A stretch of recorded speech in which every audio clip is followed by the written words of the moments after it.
Football, arguably the most followed, the most loved sport around the world. दोस्तों, कभी आपने गौर किया है कि फुटबॉल को द ब्यूटीफुल गेम क्यों कहा जाता है? लिवरपूल के लेजेंडरी मैनेजर बिल शैंकली ने एक बात बखूबी कही है, some people think football is a matter of life and death. I don't like that attitude. I can assure them it is much more serious than that. Eric Cantona, जो Manchester United के legendary striker रहे हैं, उन्होंने भी एक बहुत अच्छी बात बोली है. You can change your wife, you can change your politics, you can change your religion, but never can change your favorite football team. और दोस्तों, कई मायनों में ये बात काफ़ी सच भी है. और जब आप किसी चीज़ को इतनी शिद्दत से चाहते हो और किसी चीज़ में इतना बिलीव करते हो और इमोशंस आपके इन्वॉल्व होते हैं, तो आप अपनी फुटबॉल टीम से, आपकी फेवरेट फुटबॉल टीम से, no matter which team you support, और उसके पीछे कोई स्पेसिफिक रीज़न भी नहीं होगा, it brings the purest emotion out of you. आपके इमोशन आपकी फुटबॉल टीम की तरफ आपकी प्योरेस्ट फीलिंग है, ये मेरा मानना है. आपकी फेवरेट फुटबॉल टीम, वो कोई भी टीम हो सकती है, अगर वो हारती है या जीतती है या कोई भी मेजर ट्रॉफी जीतती है, तो आपके अंदर तरह तरह के इमोशंस आते हैं. यूएफए चैम्पियंस लीग, जो कि क्लब फुटबॉल में सबसे बड़ा टूर्नामेंट माना जाता है, यूरोपियन क्लब फुटबॉल का सबसे बड़ा टूर्नामेंट है, इसको जीतना किसी भी फुटबॉल फैन के लिए सबसे बड़ी बात होती है. And trust me guys, as a Chelsea fan, I can assure you, जब फाइनल विसिल बजी 2021 चैम्पियंस लीग फाइनल के बाद, मेरे आंसू निकल गए. And I am sure same feeling आपको भी आई होगी जब आपकी टीम कभी चैम्पियंस लीग जीती होगी या कोई भी बड़ा टूर्नामेंट जीती होगी. बिल शैंकली ने एक और बात बोली है, if you are first you are first, if you are second you are nothing. तो जो टीम जीतती है उसको लोग सालों साल याद रखते हैं, और जो टीम हार जाती है फिनिश लाइन से थोड़ा सा पहले उनका सफ़र ख़त्म हो जाता है, उनको अनफॉर्चुनेटली कोई याद नहीं रखता. इसी इमोशनल रोलर कोस्टर की बात करेंगे आज हम. दिस इज़ बाबा नरेट्स, और दोस्तों आज मैं आपको कहानी सुनाऊंगा एक इमोशनल रोलर कोस्टर की, जो था 2005 चैम्पियंस लीग फाइनल. ये फाइनल खेला जा रहा था इटालियन टीम AC मिलान और इंग्लैंड की लिवरपूल के बीच में. 25 मई 2005 को इस्तांबुल में खेला गया ये फाइनल, और आई थिंक ये चैम्पियंस लीग हिस्ट्री में सबसे बड़ा कमबैक है अगर हम फाइनल्स की बात करें तो. बात करेंगे दोनों टीम्स की पहले और उनके सफ़र की इस टूर्नामेंट में. लिवरपूल, जिनका सफ़र बिल्कुल भी आसान नहीं रहा था इस टूर्नामेंट में, प्रीमियर लीग में उस साल वो 5th फिनिश किए टेबल में और सिर्फ 58 पॉइंट ही हासिल कर सके. एवर्टन उनसे ऊपर फिनिश करी 61 पॉइंट के साथ, और चेल्सी, जो कि उस सीज़न प्रीमियर लीग जीती, उनके 95 पॉइंट्स थे. तो इतना बड़ा गैप था क्वालिटी में लिवरपूल और बाकी टीम्स में. यही बात करें उनकी सफ़र की चैम्पियंस लीग में, तो ग्रुप स्टेजेस से ही लिवरपूल को कोई फेवरेट्स नहीं मान रहा था. वो हमेशा से एक अंडरडॉग ही थे इस टूर्नामेंट में. और अगर उनका ग्रुप देखा जाए तो मोनाको, ओलंपियाकोस और डेपोर्टिवो ला कोरुनिया, कोई ऐसी टीम नहीं थी जिससे लिवरपूल को खास खतरा था. लेकिन आखिरी दिन स्टीवन जेरार्ड का वो स्ट्राइक ओलंपियाकोस के अगेंस्ट आज तक इसलिए मशहूर है दोस्तों, क्योंकि इस गोल की बदौलत लिवरपूल ने राउंड ऑफ 16 में जगह बनाई. वो ग्रुप स्टेज से बाहर हो सकते थे, यूएफए कप में जा सकते थे, जो कि आज की तारीख में यूरोपा लीग के नाम से जाना जाता है, लेकिन captain leader legend Steven Gerrard ने अपना कमाल दिखाया, और इस खूबसूरत सबलाइम स्ट्राइक की बदौलत ही मेड श्योर कि लिवरपूल राउंड ऑफ 16 में क्वालिफाई हो. वहीं AC मिलान की बात करें तो कार्लो एंचेलोटी की फेमस AC मिलान, जिसमें सुपरस्टार्स की भरमार थी उस समय, और शुरू से वो एक फेवरेट्स की तरह भी देखे जा रहे थे कहीं ना कहीं इस टूर्नामेंट में. उनके ग्रुप पे नज़र डालें तो सिर्फ बार्सिलोना थी उनके ग्रुप में, लेकिन एक हार का सामना ही करना पड़ा उनको, और कंफर्टेबली उन्होंने अपना ग्रुप टॉप कर लिया 13 पॉइंट्स के साथ. एंड दे मेड श्योर कि राउंड ऑफ 16 में उन्होंने अपनी जगह बनाई. ऑल्दो सीरिया में उस सीज़न उनका सफ़र कुछ खास रहा नहीं. यूवेंटस उस साल सीरिया जीती थी और मिलान सेकंड फिनिश की, तो दारोमदार पूरा AC मिलान पे था इस फाइनल में आने से पहले कि उनको एक मेजर ट्रॉफी सिक्योर करनी है. राउंड ऑफ 16 की शुरुआत हुई दोस्तों जब, तो हमने देखा कि मिलान ने काफ़ी शानदार ताबड़तोड़ शुरुआत करी. मैनचेस्टर यूनाइटेड को 2-0 के एग्रीगेट से हराकर क्वार्टर फाइनल में जगह बनाई. इंटर मिलान को फेमस मिलान डार्बी में हरा के 5-0 से एग्रीगेट पे सेमीफाइनल्स में जगह बनाई, और एक काफ़ी टफ सेमीफाइनल के बाद, जिसमें वो पहला लेग 2-0 से जीत गए थे, PSV आइंडहोवन ने उनको कड़ी चुनौती दी, लेकिन अवे गोल्स की बदौलत उन्होंने फाइनल में जगह बना ली। तो काफ़ी उनका जो सफ़र था आसान रहा कंपेयर टू लिवरपूल की जहाँ तक बात करें, बायर लेवरक्यूसन को ज़रूर हराया उन्होंने 6-2 के एग्रीगेट स्कोर से, लेकिन अगली चुनौती थी सीरिया चैंपियंस यूवेंटस की, जिन्होंने उनको 2-1 से हराकर एक बहुत ही ब्रेव तरीके से सेमीफाइनल्स में जगह बना ली। सेमीफाइनल्स में उनका सामना होना था चेल्सी से, जो कि बहुत ही टाइट मैच था और आज तक लुइस गार्सिया का जो गोल है वो घोस्ट गोल माना जाता है, कंट्रोवर्शियल गोल था। लेकिन लिवरपूल ने अपना भरोसा और अपनी हिम्मत को कायम रखा और इस 1-0 विन की बदौलत उन्होंने फाइनल में जगह बना ली। तो जैसा हमने बहुत बार देखा है दोस्तों, डेविड वर्सेस गोलायत, एक फेवरेट वर्सेस अंडरडॉग, ये मैच सेटअप हो गया हमारे फाइनल के लिए, AC Milan versus Liverpool. Rafael Benitez की लिवरपूल की टीम की बात करें जो उस फाइनल में स्टार्ट करी, स्टीवन जेरार्ड एक यंग कैप्टन, ज़ाबी अलोंसो एक यंग अपकमिंग टैलेंट और जेमी कैरेगर, सैमी हुपिया जो थोड़े से एक्सपीरियंस डिफेंडर्स थे। उसके अलावा पूरी टीम थी वो यंग थी, बहुत एक्साइटिंग टैलेंटेड प्लेयर्स थे, लेकिन कोई भी वर्ल्ड बीटर सुपरस्टार नहीं था। और शायद इसी की बदौलत, इसी सेल्फ बिलीफ की बदौलत और राफेल बेनिटेज की टैक्टिक्स साथ में उसने मेक श्योर किया था कि लिवरपूल कहीं ना कहीं इन सब चीज़ों को एक रुकावट ना माने और अपनी एबिलिटी में बिलीव करे, और इसी की बदौलत उन्होंने फाइनल में अपनी जगह बनाई थी।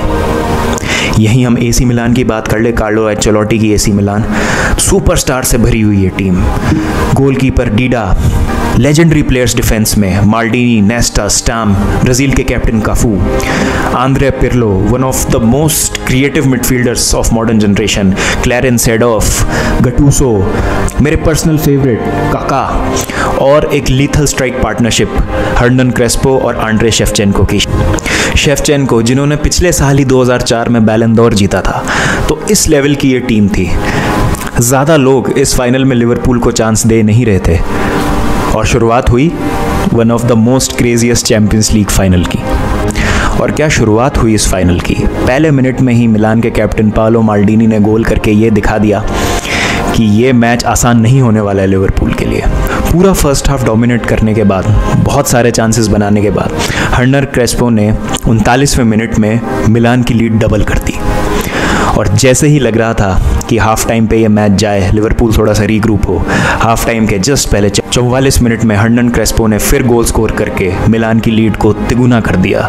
हाफ टाइम में स्कोर था मिलान 3 लिवरपूल 0। और दोस्तों ये है लिवरपूल की टीम। हाफ टाइम में स्कोर है 3-0, जहां ज़्यादातर फैंस हताश हो जाते हैं, निराश हो जाते हैं, स्टेडियम छोड़ के चले जाते हैं। वहीं लिवरपूल फैंस ने हाफ टाइम पे ये किया।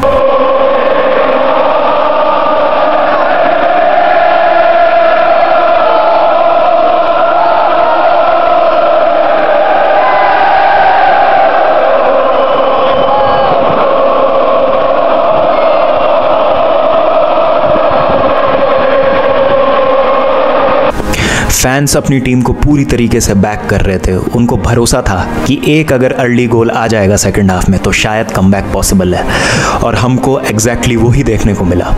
और जब स्टीवन जेरार्ड ने इस जॉन आर्ने रीसा क्रॉस से ये शानदार हेडर मारा तो स्कोर हो गया 3-1। और उनको पता था कि क्राउड का सपोर्ट उनके साथ है और यही मौका है जहां मिलान बैकफुट पे है और वो कमबैक कर सकते हैं। और 2 मिनट के बाद ही एज अ सब्सटीट्यूट आए व्लादिमीर श्मित्सर, चेक रिपब्लिक के। उन्होंने एक और गोल मार के स्कोर को 3-2 कर दिया। और फैंस और प्लेयर्स में बिलीफ आ चुका था कि कमबैक अब ज़्यादा दूर नहीं। इस बिलीफ और फैंस के सपोर्ट ने मानो लिवरपूल की काया ही पलट दी इस मैच में। हमने देखा कि लिवरपूल में वो आग थी इस चैंपियंस लीग फाइनल में वापस आने की। लिवरपूल में वो बिलीफ था कि वो तीसरा गोल करके इक्वलाइज कर सकते हैं। और 60वें मिनट में ये हुआ। जेरार्ड को ट्रिप किया गया पेनल्टी बॉक्स में और ज़ाबी अलोंसो को मिली पेनल्टी, जिन्होंने फर्स्ट अटेम्प्ट पे तो मिस किया, बट जैसा कहा जाता है ना, फॉर्चून फेवर्स द ब्रेव। और एग्जैक्टली जो ब्रेव होता है, किस्मत हमेशा उसी का ही साथ देती है। सेव करने के बाद भी डीडा के रिबाउंड जो था ज़ाबी अलोंसो के पास आया और उन्होंने अपने सेकंड अटेम्प्ट में बॉल को गोल में डाल दिया और स्कोर हो गया 3-all। और हमने देखा कि कैसे 15 मिनट में लिवरपूल ने सबसे ड्रामेटिक, सबसे अमेजिंग कमबैक आज तक किसी भी चैंपियंस लीग फाइनल का वो उन्होंने पूरा किया। और दोस्तों ये सिर्फ प्लेयर्स की परफॉर्मेंस का ही नतीजा नहीं था, ये उन फैंस का बिलीफ था, उन फैंस का मोटिवेशन था जो उन प्लेयर्स को हाफ टाइम पे मिल रहा था कि कोई बात नहीं, तुम 3-0 डाउन हो, तुम 3 गोल से पीछे हो, लेकिन हम तुम्हारा साथ नहीं छोड़ेंगे, हम तुम्हारे लिए गाएंगे, तुमको सपोर्ट करेंगे नो मैटर व्हाट। और शायद यही एक इमोशन है जो एक फुटबॉल फैन को बाकी सब लोगों से अलग करता है, बाकी सब लोगों के इमोशन से अलग करता है। जैसे जैसे मैच बढ़ता रहा, एसी मिलान को बहुत सारे चांसेस मिले, लेकिन लिवरपूल ने हार नहीं मानी, डटे रहे वो, उन्होंने गोल में बॉल को आने नहीं दिया। बहुत क्लोज थी लिवरपूल गोल कंसीड करने से, लेकिन उनको बिलीव था कि अगर ये मैच एक्स्ट्रा टाइम तक हम लेके जाएं तो शायद हम ये मैच जीत भी सकते हैं। और इसी के साथ 90 मिनट ख़त्म हुए, एक्स्ट्रा टाइम में मैच गया। एक्स्ट्रा टाइम में भी कोई रिज़ल्ट नहीं निकला तो हमने देखी पेनल्टीज़। और पेनल्टीज़ में दोस्तों, जैसा हमको पता होता है, जो टीम कॉन्फिडेंट रहती है, जो टीम अपनी नर्व होल्ड करती है, वो टीम ही जीतती है अक्सर। और यही हमको देखने को मिला। लिवरपूल क्योंकि कमबैक कर चुकी थी, फैंस का सपोर्ट उनके साथ था, दे वर एब्सोल्युटली बजिंग, कॉन्फिडेंस उनका बहुत ज़्यादा हाई था। और कहीं ना कहीं एसी मिलान का जो कॉन्फिडेंस था वो थोड़ा लो हो गया था। और पेनल्टी शूटआउट में हमने देखा कि शायद वो चीज़ एसी मिलान को खा गई। जब सर्जिनियो और पिर्लो ने अपनी अपनी पेनल्टी मिस की, दूसरी तरफ हमान और सीसे ने अपनी पेनल्टीज़ कन्वर्ट करी, स्कोर हो गया 2-0 in favour of Liverpool penalties में। और अब लगा कि अब तो लिवरपूल जीत ही गई है। यहीं जब टॉमासन ने स्कोर करा, रीसा के पास मौका था गेम को सील करने का, लेकिन अनफॉर्चुनेटली रीसा ने भी मिस किया। काका आए, उन्होंने स्पॉट से कन्वर्ट किया, और व्लादिमीर श्मिट्जर, जैसा उन्होंने मेन मैच में किया था, दूसरा गोल स्कोर किया था लिवरपूल के लिए, इस बार भी डिसअपॉइंट नहीं किया, and he was on point. उसके बाद आए शेफचेंको और उन्होंने किया ये।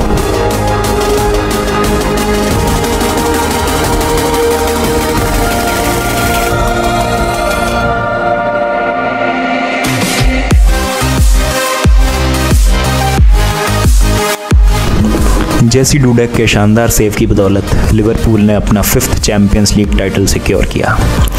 अगेंस्ट ऑल ऑड्स किसी ने भी लिवरपूल को इस टूर्नामेंट के पहले या उसके दौरान चांस नहीं दिया था, लेकिन हमने देखा कि अगर किसी टीम में सेल्फ बिलीफ हो, एक अच्छा मैनेजर हो और फैंस का सपोर्ट हो तो नथिंग इज़ इम्पॉसिबल। और लिवरपूल ने उस रात 25 मई 2005 को इम्पॉसिबल अचीव करके दिखाया। इस शानदार कमबैक की बदौलत ये Liverpool team UEFA champions league के फोकलोर में हमेशा अमर रहेगी। ऑल्दो इस हार के बाद एसी मिलान डाउन ज़रूर थे, लेकिन दे वर नॉट आउट। 2 साल बाद ही 2007 चैंपियंस लीग फाइनल में लिवरपूल को ही उन्होंने हराया और इस हार का बखूबी हिसाब बराबर किया। लेकिन उस रात जो हुआ, शायद it was written in the stars दोस्तों, कि लिवरपूल को उस साल यूरोप का चैंपियन बनना ही था। तो ये एक छोटी सी कहानी थी दोस्तों, उम्मीद की, होप की, नेवर से डाई एटीट्यूड की, और एक फ़ैन बेस के अपने क्लब को हर कंडीशन में सपोर्ट करने की।